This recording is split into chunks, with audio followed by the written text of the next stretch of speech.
வணக்கம் அன்பர்களே, அஸ்ட்ரோசிரி சேனல் வாயிலாக நான் உங்கள் அஸ்ட்ராலஜர் டாக்டர் சதீஷ். கடகராசி அன்பர்களே, இந்த ஜூன் மாதம் எப்படி இருக்கும், என்ன பலனை தரும் அப்படின்னு பார்க்கும் பொழுது நிச்சயமாக இந்த ஜூன் மாதத்திலிருந்து உங்க மனசு, உங்க எண்ணம், உங்கள் செயல், சிந்தனைகள் சிறப்பு பெறும். என கடந்த 2.5 வருடங்களாக உங்க சந்திரன் பாதிக்கப்பட்டிருந்தார். உங்க மனசு சரியில்லை, உங்க எண்ணம் சரியில்லை, சில குழப்பங்கள் இருந்தது, தெளிவான முடிவு எடுக்க முடியல. அதாவது ஒரு இருட்டாக இருந்த உங்களுக்கு நிறைய அனுபவத்தை கொடுத்திருக்கும். அந்த அனுபவத்தின் வாயிலாக இப்போ நிச்சயமாக உங்க பாதை மாறப்போகிறது, உங்க பயணங்களும் மாறப்போகிறது. ஒரு ஸ்ட்ரைட் ஃபார்வர்டுங்கிறது உங்களுக்கு கிடைக்கும். அனுபவத்தின் வாயிலாக எதை செய்யணும், எதை செய்யக்கூடாது என்கின்ற தன்மை தெளிவாக உங்களுக்கு புரியும். ஏன் நாம் இப்படி இருந்தோம், கடந்த காலத்தில் ஏன் நம்முடைய உறவு சார்ந்த விஷயத்தில் ஒரு நல்ல அமைப்பு இல்லை, இப்போ இந்த காலகட்டத்தில் எங்க எதை பேசணும், எதை செய்யணும் அப்படிங்கிற அந்த அறிவு இந்த மாதத்திலிருந்து சிறப்பு பெறும். கடகராசி அன்பர்களுக்கு இந்த ஜூன் மாதத்திலிருந்து தன்னம்பிக்கை கொடுக்கக்கூடிய, முயற்சியில் பலிதமாகக்கூடிய, எந்த ஒரு விஷயத்தையும் பார்த்துக்கலாம் என்கின்ற தைரியத்தோடு செயல்படக்கூடிய ஒரு மாதமாக இந்த ஜூன் மாதம் அமையும். குடும்பஸ்தானத்தில் இப்ப கேது உட்கார்ந்திருக்கார். ஒரு தடை செய்யக்கூடிய ஒரு கேது. இப்ப குடும்பத்தில் சில நல்ல ஞான உதயங்கள் உங்களுக்கு கிடைக்க போகிறது. யார் குடும்பத்தில் பிரச்சனை உருவாக்குனா, யாருனால் நமக்கு பிரச்சனை இருந்தது, குடும்பத்தில் ஏன் சின்ன சின்ன பிரிவுகள் நமக்கு வந்தது, ஏன் சங்கடங்கள் வந்தது, என்ன காரணம், ஸோ இது எல்லாமே ஒரு ஞானோதயத்தை கொடுக்கக்கூடிய அமைப்பில் இருக்கிறது. ஆனால் குடும்பத்தில் ஒரு கேது என்கின்ற ஒரு சர்ப்ப கிரகம் இருக்கின்ற காரணத்தால நிச்சயமாக ஒரு கண்ணு வைத்து கொள்ள வேண்டும்.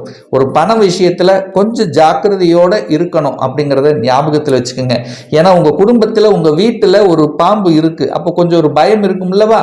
அப்போ அந்த மாதிரி கொஞ்சம் பயம், கொஞ்சம் எதை செய்தாலும் கொஞ்சம் யோசித்து செயல்படுவது, தன விஷயத்தில் கண்டிப்பாக இருப்பது, பணத்தை கொடுக்கல் வாங்கல் விஷயத்தில் கவனமாக இருப்பது, குடும்ப விஷயத்துல கொஞ்சம் விட்டு கொடுத்து அனுசரணையோட செல்வது, உங்க குடும்ப விஷயத்தில் மற்றவர்களினுடைய குறுக்கீடு உள்ள வராமல் பார்த்து கொள்வது, உங்களுடைய வாக்கு சம்பந்தப்பட்ட விஷயத்துல கொஞ்சம் கவனம், எச்சரிக்கையோட இருக்கிறது, எதை வாக்கு கொடுக்கணுமோ அதை மட்டும் கொடுக்கிறது, தேவையில்லாத அந்த மற்றவர்களுடைய பிரச்சனை நம்ம போய் தலையிடுவது, இது எல்லாமே கூடவே கூடாது அப்படிங்கிறத ஞாபகத்தில் வைத்துக் கொள்ளுங்கள். இந்த கடகராசி அன்பர்கள்,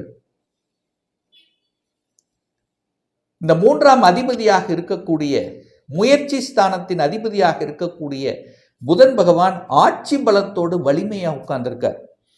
அப்போ முயற்சி ஸ்தானம் வலிமையாக இருக்கிறது, தைரிய வீரியம் வலிமையாக இருக்கிறதுன்னு அர்த்தம். அப்ப தைரியத்தோடு தெம்போடும் எதையும் செய்யலாம் என்கின்ற தன்மை உங்களுக்கு கிடைக்க போகுதுன்னு அர்த்தம். இதுவரைக்கும் படுத்து கிடந்த நீங்க இப்ப எந்திரிச்சு நடமாட போகிறீங்கன்னு அர்த்தம். இதுவரைக்கும் ஒரு வழியே தெரியாத உங்களுக்கு இப்ப பாதை தெரிய போகிறதுன்னு அர்த்தம். அப்போ ஒரு புதிய பாதை உங்களுக்கு கிடைக்கும். உங்களுடைய பயணமும் புதுசா இருக்க போகுது. நிறைய அனுபவங்களை கொடுத்து விட்டதல்லவா, அந்த அனுபவத்தின் வாயிலாக எதை செய்யலாம், எதை செய்யக்கூடாது என்கின்ற அந்த அறிவின் மூலமாக, அந்த ஞானத்தின் மூலமாக உங்க பாதையும் உங்க பயனும் அப்படியே மாறுபட போகிறது. இந்த கடகராசி என்பர்களுக்கு 4ஆம் இடம் வலுப்பெறுகிறது. இந்த 4ஆம் இடத்தின் அதிபதியாக இருக்கக்கூடிய சுக்கிர பகவான் 10ஆம் இடம் என்று சொல்லக்கூடிய தொழில் ஸ்தானத்தில் அமர்ந்து கொண்டு 4ஆம் இடத்தை பார்த்து வலுப்படுத்துகிறார். அப்ப 4ஆம் இடம் வலுப்பெறும் பொழுது தாய் நன்றாக இருக்க போகிறது, தாயின் மூலமாக நல்லவைகள் நடக்க போகிறது, தாய்க்கும் உங்களுக்கும் இருந்து வந்த கருத்து வேறுபாடு விலகப் போகிறது, இடத்தின் மூலமாக இருந்த வில்லகங்கள் விலக காத்து கொண்டிருக்கிறது, டாக்குமெண்ட் சார்ந்த விஷயத்தில் நல்லவைகள் நடக்க போகிறது, உங்களுக்கு பத்திர பதிவு நடக்கக்கூடிய அமைப்புகளும் சந்தர்ப்பங்களையும் உருவாக்கக்கூடிய ஒரு மாதமாக இந்த ஜூன் மாதம் அமையும். நிறைய பேர்த்துக்கு பத்திரப்பதிவு நடக்கும். ஒரு இடத்தை வாங்குவீங்க, இல்ல ஒரு நிலத்தை வாங்குவீங்க, இல்ல ஒரு வீடு, ஒரு கட்டின வீட்டை வாங்குவீங்க, அல்லது வீட்டை ஆல்டர் பண்ணுவீங்க, புதுப்பிப்பீங்க. ஸோ இந்த மாதிரி வீடு சம்பந்தப்பட்ட அனைத்து விஷயம் நல்லதாக இருக்கும். நிலம் சார்ந்த விஷயத்தில் நல்லவைகள் இருக்கும். விவசாய நிலம் ஒரு சிலருக்கு ஆர்வம் வரும். ஏன் விவசாய நிலத்தை பார்க்கக்கூடாது, வாங்கக்கூடாது, வாங்கி போடலாம், ஏதாவது விவசாயத்தில் பண்ணலாம் அப்படிங்கிற எண்ணங்களை கொடுக்கும். விவசாயத்தின் மீது ஆர்வம் அதிகம் வரவைக்கக்கூடிய ஒரு மாதமாக இந்த கடகத்துக்கு நிச்சயமாக அமையும். மாற்றம் உண்டு. இடமாற்றம், ஊர் மாற்றம், உத்தியோக மாற்றம், இந்த மாதிரி மாற்றங்கள் சிறப்பு பெறும். அதான் உங்கள் பாதையை மாறப்போகுதே, உங்கள் பயணமும் மாறப்போகுதே. டிஃப்ரெண்ட் லொக்கேஷன், டிஃப்ரெண்ட்டான ஒரு ஸ்ட்ராட்டஜி பிளான் பக்காவாக தீர்மானிக்க பண்ணக்கூடிய ஒரு தன்மைங்கிறது இந்த மாதம் சிறப்பு பெறும். 5ஆம் அதிபதியாக இருக்கக்கூடிய செவ்வாய் பகவான் நீச்சமாக உங்கள் ராசியிலேயே உட்கார்ந்துருக்கார். அப்போ 5ஆம் அதிபதி இனிமேல் பார்த்தீங்கன்னா இதுவரைக்கும் நீச்சமாக இருந்த அந்த செவ்வாய் வருகின்ற, அதாவது எப்போ இந்த நீச்ச தன்மையை விட்டு விலகுதுன்னா இந்த ஜூன் மாதம் விலகுது. அதாவது குறிப்பாக சொல்ல போனால் ஜூன் மாதம் 7ஆம் தேதி செவ்வாய் பகவான் குடும்பஸ்தானத்தில் வந்து அமர்கிறார். 5க்குரியவன் 2ஆம் இடத்தில் இருக்கார். அப்போ குழந்தைகளால் தனவரவு உண்டு. வேலை இல்லாத குழந்தைகளுக்கு இப்போ வேலை கிடைக்க போகுது, கையில் காசு பணம் வரப்போகுது. வேலை இல்லாத 10ஆம் அதிபதி தான் அந்த செவ்வாய், அவர் 2ஆம் இடத்துக்கு வர்றார். தொழிலின் மூலமாக வருமானம் நிலைக்கப் போகிறது. சிறத்தன்மை இதுவரைக்கும் செட்டே ஆகலை, வேலை செட் ஆகலை, நிறைய மாற்றங்களை சந்தித்து கொண்டிருந்தோம். ஒரு 10 இடம் மாறி இருப்போம், ஒரு திருப்தி இல்லை. இப்போ செட் ஆகக்கூடிய வாய்ப்புகள், சந்தர்ப்பங்களை உருவாக்கக்கூடிய மாதமாக இந்த ஜூன் மாதம் அமையும். கடன் கிடைக்குங்க. கேட்ட இடத்தில் கடன் கிடைக்கும். கடன் மூலமாக அனுகூலங்கள் உண்டு. கடனை வாங்கி அபிவிருத்தி செய்யக்கூடிய யோகம். ஓட்ட தொழில் முதலீடுல பெரிய அளவுக்கு நன்மை கொடுக்கலன்னு இப்போ தான் மாற்ற போகிறீங்க. ஒரு பாதையை மாற்ற போகிறீங்க. உங்கள் ஸ்ட்ராட்டஜி பிளான் மாற்ற போகிறீங்க. இந்த கடகராசி என்பவர்கள் நிறைய பேர் கடந்த 2 வருடங்களாக தொழில் சார்ந்த விஷயத்தில் ஒரு அழுத்தம், ப்ரெஷரோடு இருந்து என்ன செய்வது, எப்படி செய்வது, எதனால் என்று இனம் புரியாமல் இருந்து கொண்ட கடகத்துக்கு இப்போ மாற்றக்கூடிய பாதையை மாற்ற போகிறீங்க. உங்கள் ஸ்ட்ராட்டஜியை மாற்ற போகிறீங்க. அத்தனையும் சிறப்பு பெறும். உங்களை இதுவரைக்கு யார் எதிர்ப்பு கொடுத்து கொண்டிருந்தார்கள், யார் தொந்தரவு கொடுத்து கொண்டிருந்தார்கள், அவர்களை இப்போ பீட் பண்ண போகிறீங்க. உங்கள் ஸ்ட்ராட்டஜியால் பீட் பண்ண போகிறீங்க. நிச்சயமாக இந்த கடகத்துக்கு நன்மை பயக்கக்கூடிய ஒரு காலகட்டமாக அமையும். திருமணம் சரியாக அமையல, திருமண தொந்தரவு அப்படி நடந்திருந்தாலும் கணவன் ஒரு சைடு, மனைவி ஒரு சைடு, இந்த மாதிரி இருந்த காலகட்டங்கள் உண்டு. ஸோ இதெல்லாமே இப்போ ஒன்றிணையக்கூடிய ஒரு காலகட்டமாக அமையும்.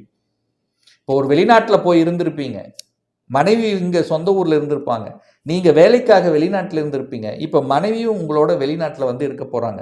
அப்போது கணவன் மனைவி 2 பேரும் ஒன்றிணையக்கூடிய ஒரு காலகட்டமாக அமையும். வேலை, தொழில், வியாபாரம் சார்ந்த விஷயத்தில் வெளிநாட்டில் போய் செட்டில் ஆகக்கூடிய ஒரு காலகட்டமாக இந்த கடகத்துக்கு அமைய போகுது. வெளிநாட்டில் கஷ்டப்பட்டு கொண்டு கடந்த 2.5 வருடங்களாக வெளிநாட்டில் போய் கஷ்டப்பட்டு கொண்டிருந்த கடகராசியினர் ஏராளம் இப்போ செட்டில் ஆக போகிறீங்க. வெளிநாட்டில் செட்டில் ஆகுறீங்க. வெளிநாட்டில் குடியுரிமைக்காக அப்ளை பண்ணி காத்து கொண்டிருப்பவர்கள் இப்போ குடியுரிமை கிடைக்கக்கூடிய ஒரு காலகட்டமாக இந்த கடகத்துக்கு நிச்சயமாக அமையும். இந்த வம்பு வழக்கு, கோர்ட்டு கேஸ் என்று சொல்லிக்கொண்டு அதுக்குள்ளேயே இருந்து கொண்டு அதோட மனவருத்தத்துக்கு கொண்டு கொண்டிருந்தவங்க இப்போ அதிலிருந்து விடுதலை பெற்றுடலாமே, அது ஏதோ ஒரு முடிவு பெற்றுடலாம், முடிச்சிடலாம் அப்படிங்கிற எண்ண உணர்வுகளை கொடுத்து அதற்கு ஒரு சொல்யூஷன் கொடுக்கக்கூடிய காலகட்டமாக இந்த ஜூன் மாதம் நிச்சயமாக அமையும். இதில் மாற்று கருத்து என்பது இல்லை. அதாவது நிறைய கடகராசி அன்பர்கள் எடுத்துக்கொண்டால் சகோதரர் ரீதியாகவும் உறவுகள் ரீதியாகவும் உறவினர்கள் இப்போதான் நிறைய பேர்த்த நீங்கள் புரிஞ்சிருப்பீங்க. இரத்த பந்தங்கள் என்ன, சொந்தங்கள் என்ன, உறவுகள் என்ன, ஃப்ரெண்ட்ஷிப் என்ன. ஸோ எல்லாரையும் புரிந்து கொள்ளக்கூடிய ஒரு காலகட்டமாக இந்த 2.5 வருடங்கள் உங்களுக்கு இருந்திருக்கும். இப்போ அதன் மூலயமாக சில பல நல்லவைகள், நல்ல அனுபவங்களை வாயிலாக தொழில், வேலை, வியாபாரம் எல்லாமே மேன்மை தரக்கூடிய ஒரு கட்டத்தின் ஒரு முதல் படியாக இந்த ஜூன் மாதம் திகழும்ங்கிறதுல எந்தவித மாற்று கருத்தும் கிடையாது. இந்த கடகராசி அன்பர்களுக்கு ஒரு பர்சனல் கன்சல்டேஷன் எடுத்துக்கணும், சுய ஜாதகம் பார்க்கணும் என்று விருப்பமுடைய அன்பர்கள் டிஸ்பிளே தெரியக்கூடிய நம்பருக்கு ஃபோன் கால் மூலியமாகவோ வாட்ஸ்அப் மூலியமாகவோ தொடர்பு கொண்டு நேரடியாகவோ அல்லது ஆன்லைன் மூலமாகவோ கன்சல்டேஷன் எடுத்துக்கலாம். நம்முடைய அலுவலகம் கோயம்புத்தூரில் அமைந்துள்ளது. அதாவது கோயம்புத்தூரிலிருந்து மேட்டுப்பாளையம் செல்லும் வழியில் வெள்ளக்கிணர் பிரிவு பக்கத்தில் அன்னபூர்ணா ஹோட்டலுக்கு அருகே அமைந்துள்ளது. பிரியர் அப்பாயின்மெண்ட் வாங்கிட்டு நேரடியாக கன்சல்டேஷன் எடுத்துக்கலாம். ஆன்லைன் மூலமாகவும் கன்சல்டேஷன் உண்டு. நிச்சயமாக இந்த பதிவு ஏதாவது ஒரு ரூபத்தில் உங்களுக்கு யூஸ்ஃபுல்லாக இருக்குங்கிறதுல எந்தவித மாற்று கருத்தும் கிடையாது. நம்முடைய சேனலை நீங்கள் ஃபர்ஸ்ட் டைம் பார்ப்பவர்கள் என்றால் மறக்காம சப்ஸ்கிரைப் பண்ணிக்கிங்க. பக்கத்தில் இருக்கக்கூடிய பெல் பட்டன் மற்றும் ஆல் நோட்டிஃபிகேஷனை கிளிக் பண்ணும்போது நான் போடக்கூடிய அடுத்தடுத்த பதிவுகள் உங்களுடைய நோட்டிஃபிகேஷனில் வந்து சேரும்.